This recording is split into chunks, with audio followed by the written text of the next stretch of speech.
The reason why we don't manage 401k plans directly is because we don't need to. Nope. The plans, the company or the union, whoever you want to give credit to, has developed a very ultra low cost 401k plan with exactly the right funds that you need to be successful. And everyone else trying to move to the brokerage link to manage assets there because they think they can beat the S&P 500, you can't.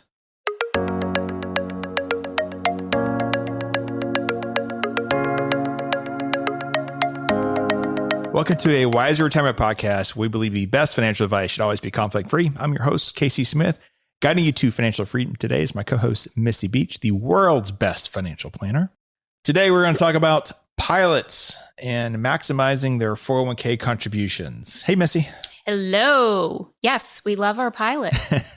So Missy should have wings at this point. She understands Delta, American, United, Southwest, all the stuff that I've been carrying around with me for years. Missy now has in her head, so it's great. Here now. Missy is for regular listeners, you've probably heard her on the podcast many times now, but she's a certified financial planner. Has been with us for a little over a year now. Yeah, almost 2 years now. Closing in on it.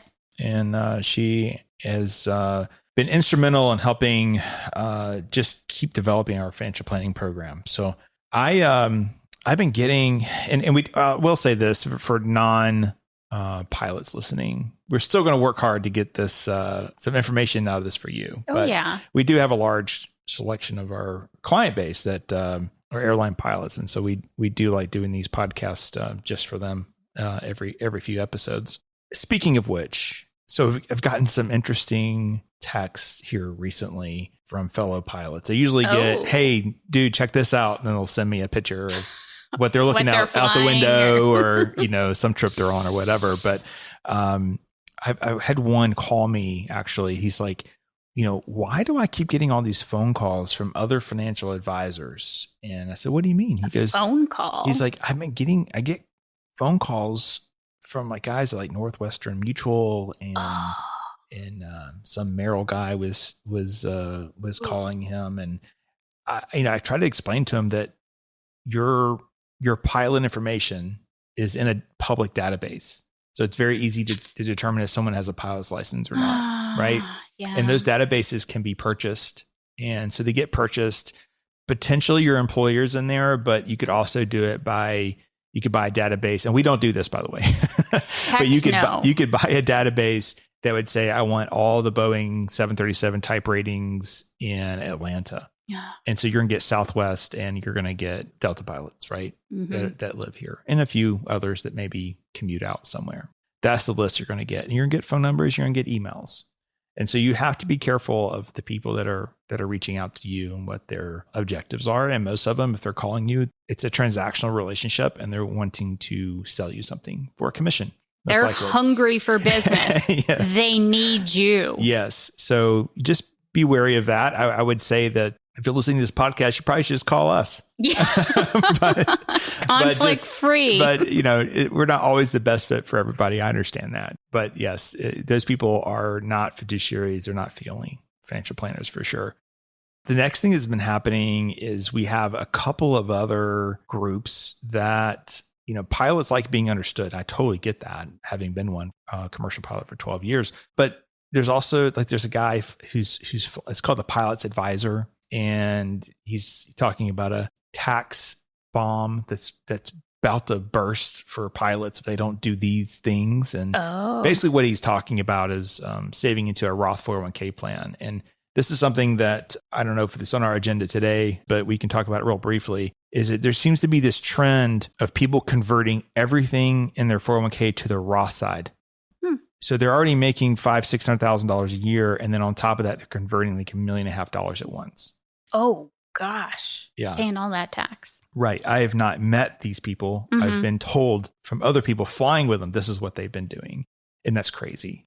Wow. You're paying the highest tax possible. And they say, oh, well, once I pay all this tax, then everything else, the rest of my life is going to be tax free. You just shot yourself in the foot. Yeah. And what this group is advising pilots do is to save everything into the Roth 401k plan. And so we've gotten maybe 4, 5, 6, somewhere in there, clients from this firm. And what's interesting is they're not taking into account the current tax issues. They're only looking at the future, ignoring everything up until age 65. And that's not how you do planning. So if you're in the 37% bracket and you're paying all that tax, you're much better off deferring all that pre-tax. Once you retire at 65, and if you've saved additional money like into a brokerage account, then you can probably have a zero tax liability for maybe 10 years because your RMDs for your IRA don't start till age 75, right? Oh, yeah. So that gives you a whole decade that you can start converting pretty large sums of money during that time span. So it's kind of like when do you take Social Security? There's some unknowns, and if you knew when you're going to die, then you could answer that pretty quickly. But just to automatically, just as a blanket, say, "Oh yeah, we're going to cut everything out. We're going to put everything in the Roth IRA, and you get there, you can live the rest of your life tax free," is not taking into account that you can save 37% tax today. Keep the government's money inside your 401k plan, allow it to grow, to be bigger, get all those dividends after all these decades of flying. Then you pay the government back later. You're paying back less than what you've been paying now based on the growth. Exactly. Now, if you're making something in the area of the 20% tax bracket or 22% tax bracket, then the Roth sounds like a great strategy to be doing. So it depends on each family and how you handle it. The case that I saw was a single pilot making $500,000 a year. And there is no way a Roth strategy makes any sense. Yeah, interesting that would even be advised. Correct. Because, I mean, it's a one person, so it's not like legacy planning for the second gen or anything like that. So what I'm finding is in RAA, which is an Allworth company now, it's the same thing, is that there's no CPA on staff. There's not estate planning on staff. They're not thinking about the big picture. They're only collecting assets to manage to collect an asset management fee. And that's what's wrong with the RA industry right now. Now, for those who don't know what that means, in our world, there's brokers. So you get the Merrill guys and Northwest guys. Unless you're in like the private wealth side, I think they're kind of irrelevant at this point. Yeah, they're just asset people. Asset people. That's all they do. So unless you're on the private wealth side of those companies, it doesn't make a whole lot of sense. Private wealth meaning high level. High level. You walked in the door with probably at least 3 million, closer to 10. Yeah, I was going to say closer, 5, 10. So that's a different world. So it's got to give one company, but you have many different products, right? Now, what's happened over the years is people have left those companies, rightly so, and they've come and created their own company. But what they've done is that they brought the same bad habits that they had at the old company. And the reason they left is because of money. They can get paid more. Nothing wrong with getting paid more. But the issue that I have is they're not doing real financial planning. They're not a financial planning firm first that happens to manage assets. Like Wiser. Like Wiser is. And many other companies that I know and associate with. Fee-only firms. Fee-only firms. The guys I have breakfast with every month, those are all great firms. They're planning focused, but also collecting assets to manage, which is fine. We happen to have a flat fee side that most companies do not offer. And so that has worked really well for the aviation community because we don't need to manage a 401k plan for you to be successful. Absolutely. And you don't need not. it managed to be in order for it to be successful. You right? don't want us to manage it now during these decades of working years. It's a tax that you don't need to pay is what it comes down to. And that's because the major airlines have 401k plans that are costing 1 to 4 basis points. Oh, the low cost of those fund choices are phenomenal. So there's no reason to leave those. So the problem that we're having is the RAA people is what's happening there is that they have a group of pilots, mostly at Delta. They had a few United and American. They're getting compensated to recruit pilots in order to get more assets. Oh, so it's like Amway. Yes, it's like a multi-level marketing scheme. Not quite that bad, but supposedly these people are licensed. We looked this up. They're licensed in Texas, and they didn't require to take any tests to get licensed. The pilots are licensed. Yes, that's what we couldn't figure out. Because you have to be. If you're soliciting. Soliciting, yes. That's the arrangement. In the RA space, correct. So what's happening is those pilots are getting compensated. So you may meet someone that's really excited about a particular company, but what's happening is they're getting compensated. Wiser does not compensate anyone for referrals. We say thank you. We send a nice little note, say thank you, but we're not compensating, because if we did, we need to disclose that. And I think that if I had to disclose that makes the relationship look a little There's strange. a little conflict of interest then. Yeah. If we're compensating one client because he or she's sending us a bunch of other clients, new clients, are we treating that client better than our existing client? Yeah, it just opens a whole can of worms. We don't want to go there. Correct. So the situation that you want to avoid is, if you have money outside the plan, you might want an asset manager, and that's fine. We have many families here that are airline pilots. We manage money for them directly. We don't manage anyone's 401k plan at a major airline, because the 401k plans are so efficient and they have all the core ETFs that you need.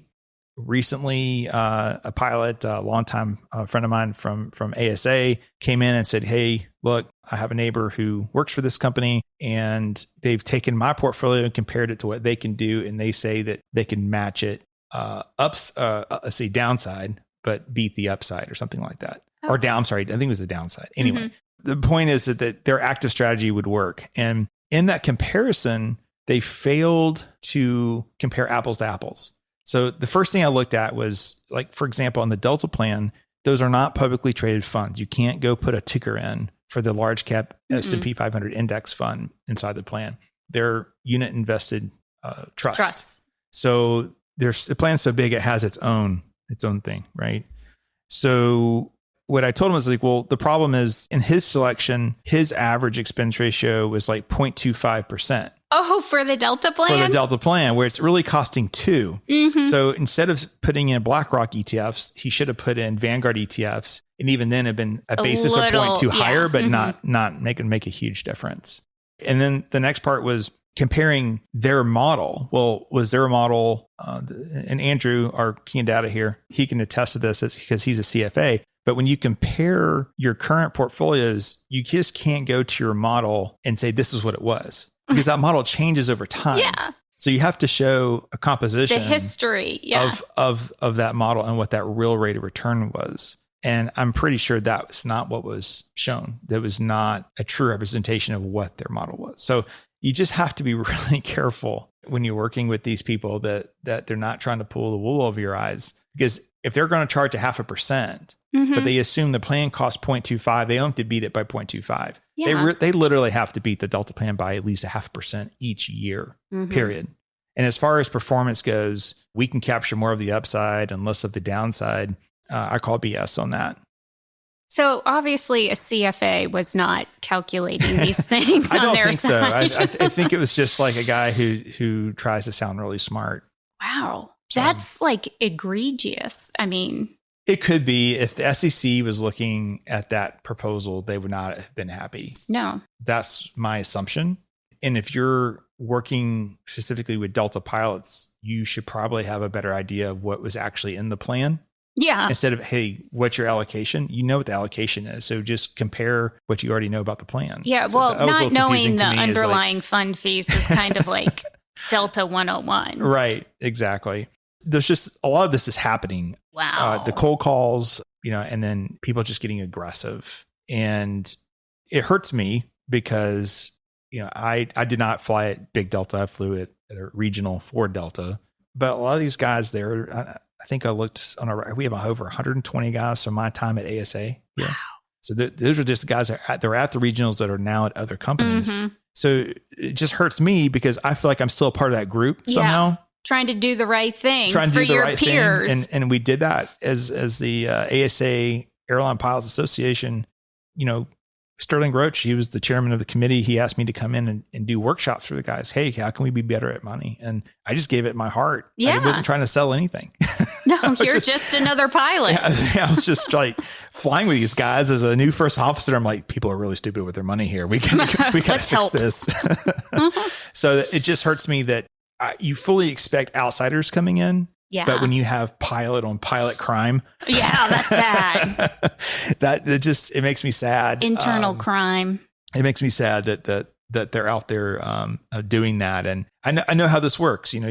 Someone built a company, they sold it to a really big company, and now they have performance metrics they have to hit. Quotas, yeah. Yeah. We have company goals, but we don't have any. Got to close this one. Nope. There's none of that. We don't have that kind of culture here. So Eat 5 old ladies and 6 pilots this week. Come on. It's not like that. So that, and then I think the other thing that hurts pilots is this mentality that someone's out to get them. I don't know why there's a lot of that out there. It's just, where does that come from? I don't know. I guess we're kind of a different breed of person for sure. But, I've always thought it's kind of funny how these airlines, any major company has gone so woke in so many areas. Yet, I'm thinking, going in my head, I'm thinking to the pilot group of, the pilot group's not. They're not subscribing to any of that. No. But yeah, we tend to shoot our own selves in the foot because we think that there's some secret sauce. You definitely want to have a captain that is confident. Mm-hmm. Yeah, right. You don't want an unconfident captain. I don't know if we're going to make it. It wouldn't be good. No. So some of that confidence that bias will carry over into other areas of your life. But there's this sense that just buying the S&P 500 and diversifying around that with some other asset classes is not good enough, that there's some secret sauce they're missing out on. Yeah, the FOMO. And there really is no secret sauce. The secret is it's really simple. Back in 2006 through 2009, I did a lot of public speaking around ETFs because that's when they were really coming to fruition. And it was interesting. The guys that I would see on CNBC, I'm sitting right there on panels with them. And they don't buy individual stocks. They all buy ETFs. Mm-hmm. What do you know? They all have index mutual funds back then. They don't invest the same way that they talk. So that's why, CNBC a lot of times is just for entertainment almost. You're right. But it's amazing how many, new client portfolios come in with single stocks still from, the Merrills, the Wells Fargo, the Edward Jones. Yeah. It's kind of sad how much volatility is out there in portfolios that people think, they don't need to have the volatility. Yeah. Yeah. There's always, hey, I have $100,000 and I invested in 3 stocks and that's fine. Yeah. As long as you have your secure portfolio growing somewhere else. Yeah. In another account. I'd say a lot of our clients have probably $100,000 sitting aside that they're doing little things with. Oh yeah. Mm-hmm. But they don't need that money. If it went to 0 tomorrow, they'd be fine. Right. They're aware of that. It's a gamble. Yeah, right. Mm-hmm. So the other one now is there's a podcast out there by pilots for pilots to invest in real estate. I did a little research on the fund, and I think my takeaway was, I can't tell you if it's legit. I wrote a blog post about it because it's a private real estate investment. So what they're doing is they're taking your dollar and they're making $3 or $4 more with it through leverage through a bank. And then they're buying properties. So they're locking up your money. So your money will be locked up. They did a good job of describing that. It was like 10 to 14 years. They're big properties for the most part that I could tell on their portfolio. But we have a new client that has been investing in these. Everyone there appears to be related to aviation in some form or fashion. I think it's better to have been in aviation and be an expert rather than be in aviation and the expert. That was my comment about the whole thing. So they're doing both. Yeah. So which are they concentrating in? What are they excelling at? Yes. I don't think you can be an expert in both at the same time. How can you have 2 full-time jobs? I agree. And I wouldn't have agreed with you 10 years ago because I used to be that guy. I used to be that guy that was out flying at night, doing naps, and then I'd come in and do this during the daytime. And you know what happened in 2014 when I stopped flying? This place exploded, in a good way. Absolutely. Yeah. I don't think you could have continued down that path. From 14 to 24 is, I don't know, probably 100x than what I was prior to 10 years prior to that. Mm-hmm. Well, that's because you had to get wiser to a level where it could feed your family and grow it to true. But at the same time, exponentially. I had all this free time, even though I thought flying was a part-time job. I had free time to think about, this is how you structure a company. This is how you grow a company. Absolutely. So part of me is a little concerned that the pilot job is still a great part-time job and you do have a lot of downtime. But I don't know if I want to be investing in a real estate syndicate with someone who's part-time when they should be full-time focused on the syndicate. But the idea is that you're pulling people's money together, and you're taking that money and you're leveraging it, and you're going to go out and buy the real estate. You're going to flip it and then eventually sell it. You get income from it, pretty high yielding income. So you just have to be cautious. So I'm not saying don't do that. I'm not saying that they're bad people for creating a podcast and doing that. I mean, they had I've listened to a few that they want you to get your real estate license so you can deduct losses. That's kind of going extra. It is. I don't know about that. And so my concern when I listened to it, the whole thing was, well, you're going to get your real estate license only to say you're a real estate professional. You're actually going to do anything with it. Yeah. And then you're going to have this syndicate. I think that's probably a separate thing. But then you have to maintain a real estate license. Well, you got to maintain it. But the whole idea, so I own real estate. So I own real estate and there's a loss because of depreciation. But that loss stops inside that LLC. It doesn't offset my W-2 income. Now, it could if my business was real estate, meaning I was a real estate professional, then it could come over and offset my W-2. So their whole thing was, let's become a real estate professional, go invest in some of your own properties, write the losses off, and it'll offset your W-2 income. What they didn't tell you was you were raising a banner, not even a flag, just a banner to the IRS going, hey, come take a look. Ooh. So I would say if you are a legit real estate professional and you're collecting properties and you're buying and you're selling and you're flipping, typically be your spouse, then that's what it is. Yeah. But I wouldn't go do that because what happens is this. Pilots will do it half-assed. Exactly. And well, say, they told me to do I've been this. looking for a real estate property. I guess you have to have one to have the losses, but I don't like living in that. No. In that space of this could all get crawled back if I got audited. Yeah. I mean, I always just tell clients you have to have a legitimate business in order to have deductions. So let's not finagle things to act like you have a business in order to get things to flow through on a tax return, because you're going to have to represent yourself in case of an audit, or your CPA has to sign off on all this wackiness. So someone's got to.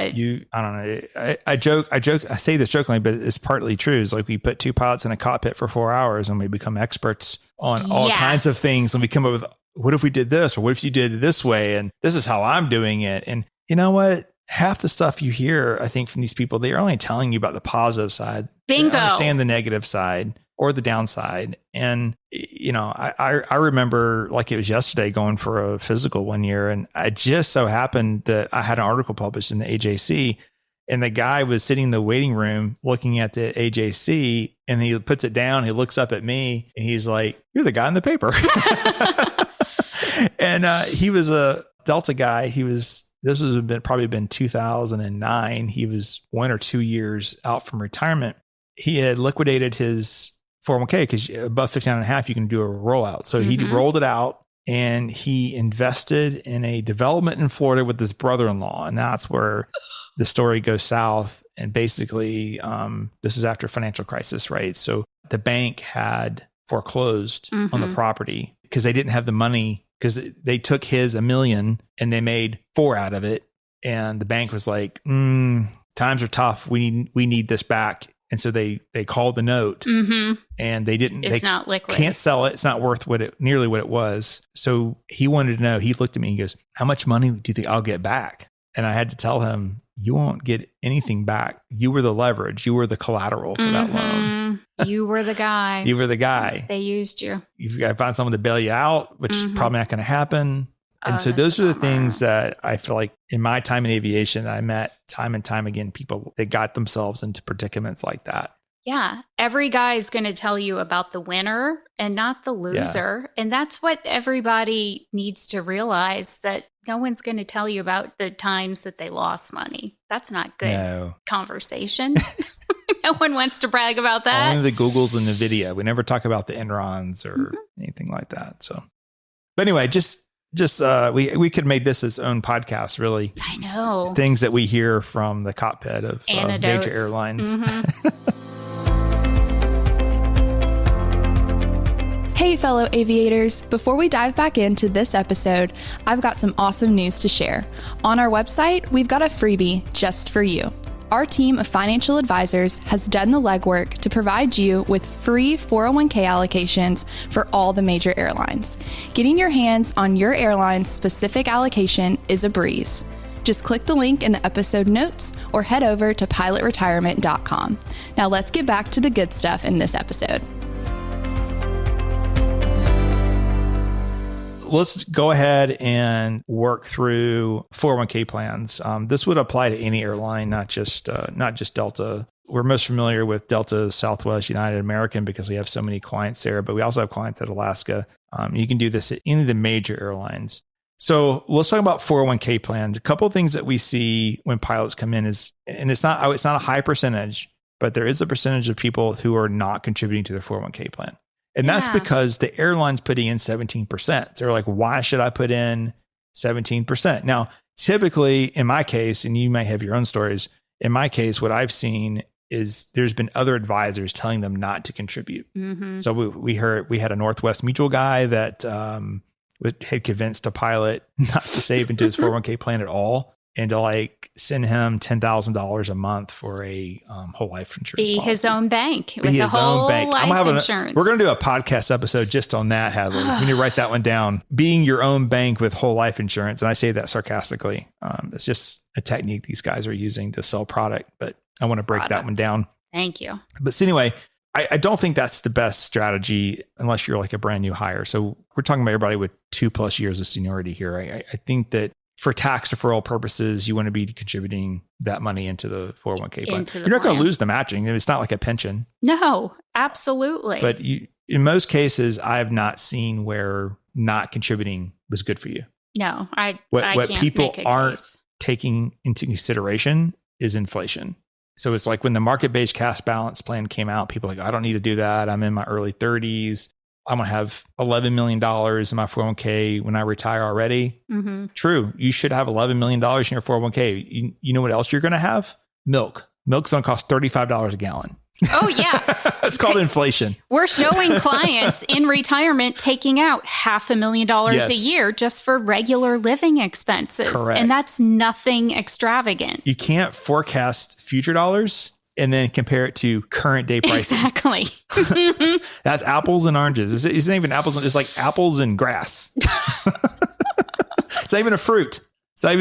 It's something totally different. Okay. Right? Yeah. That's a new one. Apples and grass. That'll be a clip. I bet you. All right. So the point is you're doing your math wrong because you can't use future dollars in present value. You have to use future dollars with future costs. Yeah. And we can calculate that. We're good at that. So then we go to the other extreme, which are people that are super funding their 401k plan. So how that works is you have the company puts in 17% up until the IRS maximum they can go in. So we're going to call it $69,000. It's not quite that right now because 24 it went up by inflation, but we'll call it 69,000 the max if you're under the age of 50. Okay, so you have that coming in. Then you have the max you can put in, so 23,000 into the 401k Roth or the pre-tax 401k. Combined, that's 23,000. Then you have a 401a. That's the after-tax. Yes. So the after-tax portion is money that's not deducted, does not grow tax-free, but there's a trick that you can then put that into your Roth each month. The plan can convert it right away. Yes, from after tax to Roth. So you don't get a tax deduction. So here's how you super fund a 401k. You basically contribute as much as you possibly can until you get to hit the 23,000 as fast as possible. Mm-hmm. Once you've maxed that out, you switch to the after tax, and then you are seeing how much after tax money you can get in before you hit the maximum of $69,000. Absolutely. Once you super funded that, the company can't put in the 17% anymore. It rolls into your market-based cash balance plan. Ding, ding, ding. Right? Or if you didn't elect into that, then it would come to you in a paycheck. Yep. Which I don't know why you'd super fund your 401k if you didn't do the market-based cash balance plan. So if you're not doing the market-based cash balance plan, there's no reason to super fund your 401k. Right. Up into making sure you at least get your 23,000 in, right? Or whatever, however old you are, whatever your maximum is. So That's the step to super fund a 401k. Basically, you're living super poor probably for the first 3 or 4 months of the year. And then after that, then your paychecks get bigger because you can't put any more money away into the plan. Now, what happens with the after-tax money is you call it Fidelity or Schwab, and then you convert that into your Roth. I think the Delta plan might automatically do that as it goes along, doesn't it? Okay, does, good. Yeah. There's some graph floating around that a Delta pilot's wife did about how all this stuff works. And it's really neat. I have a copy of it, but it's wrong. Oh, is it? Oh. Yeah, there's a couple of errors on it. But one of which is that you must call monthly. And you can call them one time and they'll automatically move that over for you. But you do have to call to get that set up. So the pros of super funding your 401k, obviously, if you want to retire sooner, that's a good way to do that. Right? Oh, absolutely. If you're doing it pre-tax, you're getting the tax benefits from that, compounded growth. Compound interest. The longer it stays, the more it grows. True. Start now. So here again, no one's guaranteed a medical through age 65. That's the key in this world that we're talking about with pilots. So super funding what allows you to get more money in ahead of the game. If something happens to you, you've got more assets there. But you also have a great disability plan that you're still getting the 17%. I know. You're not putting your money in, but you're just still getting the 17%. So it's not like you have to do this to be extra cautious. No. In fact, I would argue that you just contribute normally throughout the year and you put the money into a brokerage account. Yeah. That's one strategy I've been reading about. Put it in the after tax at the end of the year. So your growth is in the brokerage account as a long-term capital gain asset. Yes. And then you just put it in to the after tax account at the end of the year. Well, jack up your percentage. Yeah. Okay. I wasn't going that direction. Oh, okay. But that's something that you could put in the brokerage account, but you have to manipulate your paycheck. Exactly. It's a little more management. At the end of the year, the pilots aren't going to have room. Oh, true. Because of the 17% going in. Yeah, you're right. Right. So that would knock them out. So that would work for probably our other listeners who don't have a 17% contribution. Yeah, on the company side. But the company's going to max you out. If you're making over 225, actually a little south of that now, I think. Yeah, you're going to, or actually be north of that because of the increase. So probably around 240, you're going to hit that max by default.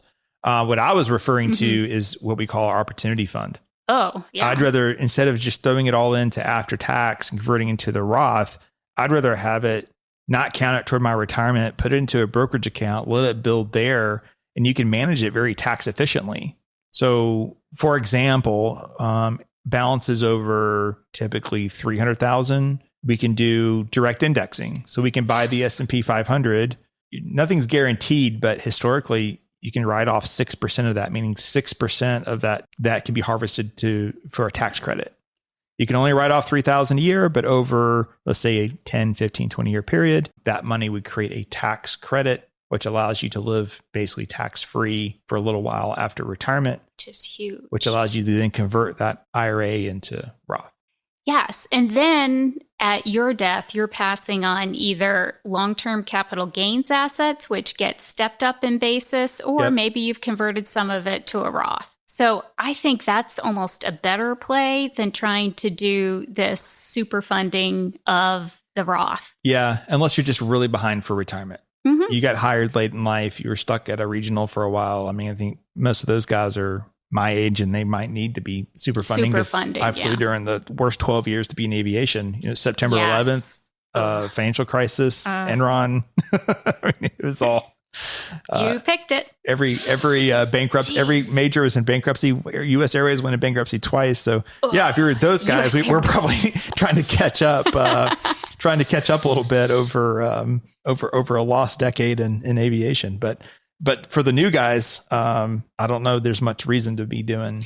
No, I think everybody needs to get over the fixation on the word Roth, because everybody thinks they're missing out if they're not contributing to a Roth or not converting to a Roth. A Roth is great, but it's not the be all end all. We don't know about the future of a Roth. So I think be open to alternatives. It's a tool. Right. It's a tool. A brokerage account has a little more flexibility. I'm not saying it should replace a Roth. We're not saying that. No. But and especially the closer you are to retirement, if you're already in your 60s, like putting money in a Roth is not going to make sense. So if you're in your 60s, like that ship has sailed. So don't worry about trying to, throw a little into the Roth. I think you have to get back to the basics. So sometimes we have people come in and we don't do business with them because we say, hey, you need to go back and fix these things. And once you get these fixed, then we'll be ready to help you. Oh, like the very basics? The very basics. And we really should just write a book on this is what I've been thinking, Missy. Okay. Like step 1, debt. Yeah, right? Get rid of it. Yeah. We don't need to be superfunding Roths if we've got credit card debt, boat debt, just pool debt, car debt, even. Yeah. I would say you knock this stuff out. Yeah. If you've got an $800 a month car payment and you're paying 5% on that, let's get rid of that before we talk about superfunding anything. And make sure your primary home is going to be paid off by the time you stop flying. Exactly. So it's okay to have a mortgage, but yes, eye on the prize that it's going to whittle down to zero by retirement age. And then after that, we go into what we need for emergency reserves. So if we're superfunding Roth, but we've got $1,000 in our checking and savings account, that doesn't make a whole lot of sense. Nope. Now you're forced yourself into a credit card and a financial crisis. So I think for most pilot families that we're meeting with, somewhere between $50,000 and $100,000 seems to work really well for emergency reserve. Yep, and a high yield savings account. Yeah, you can get 5%. Actually, Betterment has 5.5 right now, 5.5% on the Betterment accounts. I think that's temporary for 6 months, but then it drops to 5. But 5 is still pretty good.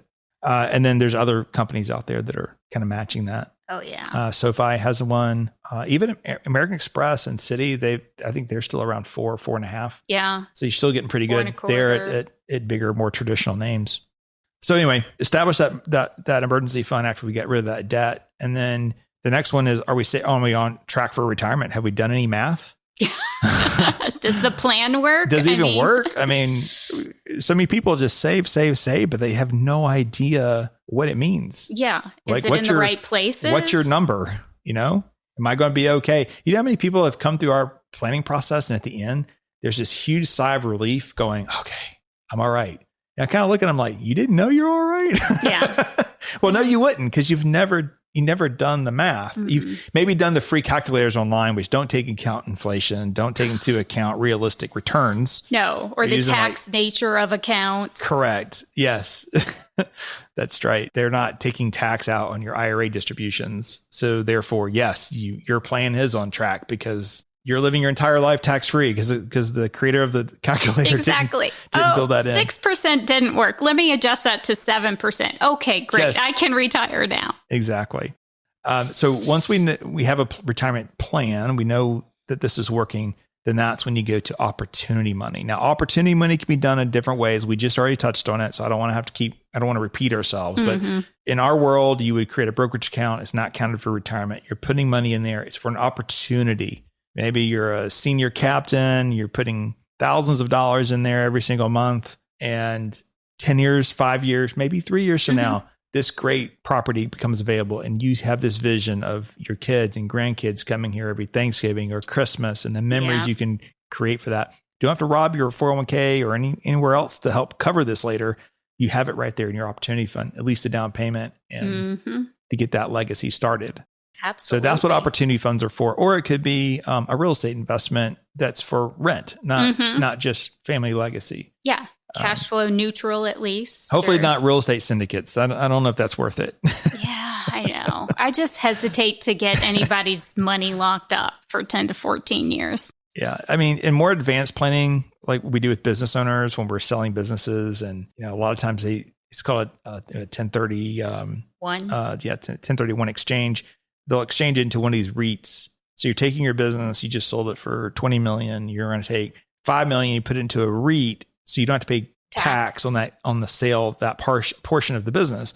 The problem is that when I'm reading the REIT disclosures to the client, I'm like, you realize that you're putting this in. Yes, you're going to own 1,500 properties across the United States and this category, commercial or residential, whatever. And it also says you could lose every single penny if we mismanage this. Yeah.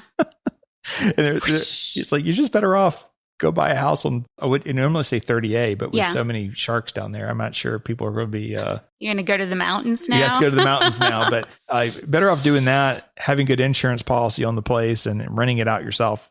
They probably have the same kind of yield and a lot less risk than having to do it some kind of syndicate. But wait for a K1. Right. That's my pet peeve. Wait for that K1 every year. That's right.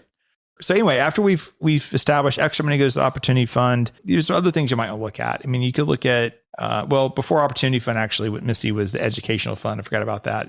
How you want to fund kids' education. But assuming we're talking to an almost retired pilot, that's probably paid for. So it'd be more of opportunity money could help pay for grandkids' education. There you go. Things of that nature down the road. But that's how you should be thinking about things in terms of the 401k planning. It really comes down to the person flying next to you is never going to be your exact situation. Yeah, that's a very good point. We could be married to a nurse with a great pension, a teacher with no pension, or teacher with a pension. You can be married to a stay-at-home mom, which changes everything. There's so many different variables. They could have already had an inheritance. They could have two ex-wives. We don't talk to too many of the stereotypes, but they're out there. But they are out there for sure. People are just really bad with money who are picking up every extra trip when they're 64 and 3/4 years old.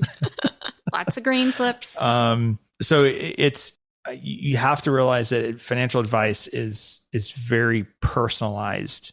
It should be very personalized. But what happens is we're doing a podcast talking to the masses. You read an article somewhere, you turn on TV, they're talking to the masses. Dave Ramsey's talking to the masses, and he's helped a lot of people get out of debt, but he's really bad at taking advice from once you have wealth. Oh yeah. He's not built for that. He's not built. He's trying to be, but he's not. Even the advisors, in order to be an advisor, you have to pay him a royalty, a fee. To be one of the smart investors. Oh, really? Dave Ramsey. Yeah, it's like $6,000 a month. It's crazy. Holy cow. Depends on which market you're in, but you have to pay him a fee. Well, sure. Using his name brand to boost your platform. But what I get frustrated with in that program is that you could be a sales guy or you could be a fee-only fiduciary firm like us. So there's no distinction. You're just paying him money. I'm surprised he would take sales guys on his platform. That's all he would take for the longest time. Really? Yeah. Well, then how are they going to help people get out of debt and plan? No. You only contact them after you're through that baby step. Oh, okay. Yeah. But he believes that you buy a index mutual fund, A share, you pay the commission, and you never talk to the guy again. And that's not how humans are wired. And people would never do that. Oh, no. not with as much money as you would end up putting into it over time. But oh, wow. Yeah. It's a little distorted. Yeah. But he's great at getting people out of debt. Yes. The point of all that was that there's a lot of information out there for the masses. You need to get a personalized plan honed in just for you to understand what your blueprint is and what you're doing. Absolutely. That's the important thing. Stay away from annuities, stay away from whole life insurance policies. Stay away from products. Stay away from products and focus on a good process and review that process every year to 2 years. That's the key to success. And quite honestly, the reason why we don't manage 401k plans directly is because we don't need to. Nope. The company or the union, whoever you want to give credit to, has developed a very ultra low cost 401k plan with exactly the right funds that you need to be successful. And everyone else trying to move to the brokerage link to manage assets there because they think they can beat the S&P 500, you can't. Well, that's not being a fiduciary move it over. There, you fly into White Plains, New York, and you see these huge houses. Those are all the hedge fund guys and all that. Those guys don't beat the S&P 500. Nope. So you think that you can, or you think that some Allworth Financial can beat the S&P 500? No. Statistically, you can't do it. The people that are successful are the ones that create repeatable processes over and over again inside their portfolios of just investing. Every time you get a paycheck, you're investing it, and you're putting majority of that in the S&P. Absolutely. If someone could beat the S&P, wouldn't everybody in the world be investing with that one person? Absolutely. I mean, it's all tracked. It's not just made up by Casey. No. It's all tracked. Because we would all be investing with that guy. Correct. Or woman. Correct. So the SPIVA report comes out every 6 months. And the last report that came out over a 20-year period, 98% of fund managers failed to beat the index. Wow. Yeah. The S&P 500 index. It's even worse, which how can you get much worse than 98% losing rate? But it gets worse in other asset classes. Oh, I bet. Yeah. So you got to focus on the process and not the individual holdings like everyone thinks that you have to do. Yeah. People are so surprised. Yeah. Again, that's the easy part. That's why we're a planning firm that does asset management, but it's planning first because the planning is the part that makes you win. Not the portfolio. Yeah. That's why we love the planning. All right, Missy, great conversation. We've got a couple episodes. Episode 173, Make the Most of Your Airline 401k. We did that a little while ago. We also did a comparison between Delta, American, United in episode 194. We also have a YouTube channel. We talk about the market-based cash balance plan there. We've linked that here. The choice of whether to be in or not for Delta is over. All new hires will automatically be in it. However, United and American, once you guys get yours, you'll be able to opt in and out, is my understanding. The United one, you can opt in and out at different times as well. And that's because you have a healthcare option in addition to the market-based cash balance plan.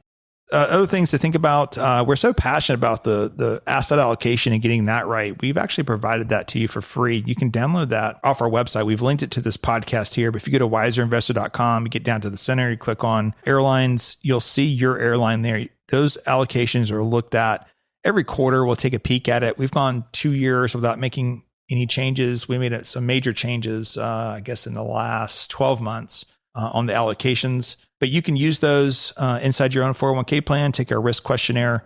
And if you would like to put together a personalized financial plan, you can always reach out to us directly by scheduling a consultation with myself, with Missy, or with Shauna.